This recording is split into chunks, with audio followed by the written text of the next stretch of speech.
Je délivre les médicaments sur prescription et je délivre des médicaments sur conseil sans ordonnance, c'est-à-dire lorsque les patients viennent demander un conseil pour une pathologie quelconque. Est-ce que vous avez suivi strictement la posologie donnée par le médecin? Le rôle du pharmacien est donc la délivrance à bon escient de l'ordonnance du médicament et s'assurer qu'il n'y a ni toxicité, ni interaction médicamenteuse, ni problème de iatrogénie, c'est-à-dire ni problème de toxicité entre les médicaments pour le patient.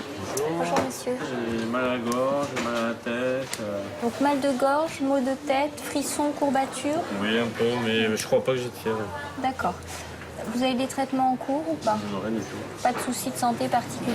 Non. Notre rôle dans l'automédication, eh bien, c'est de délivrer le meilleur traitement adapté à la personne. Ça demande une connaissance minime de la personne, de connaissance de ses symptômes, afin de délivrer le bon traitement.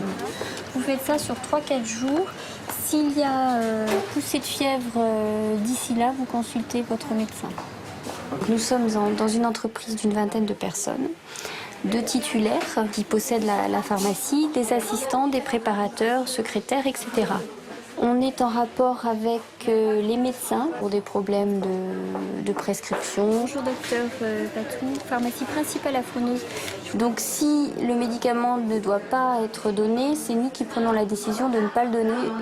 C'est nous qui sommes responsables de notre délivrance. On a en quelque sorte une triple responsabilité, pénale, civile et déontologique. Attendez, je vais vous noter. On apporte un mieux vivre en donnant des renseignements sur l'hygiène de vie, en donnant des renseignements sur les compléments alimentaires susceptibles d'améliorer certains symptômes, etc.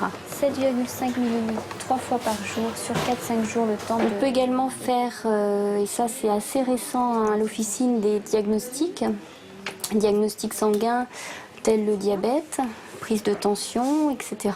Donc c'est un service supplémentaire. Vous n'avez pas donc de sucre en excès dans le sang. Il faut savoir donner, il faut savoir écouter, il faut aimer les gens.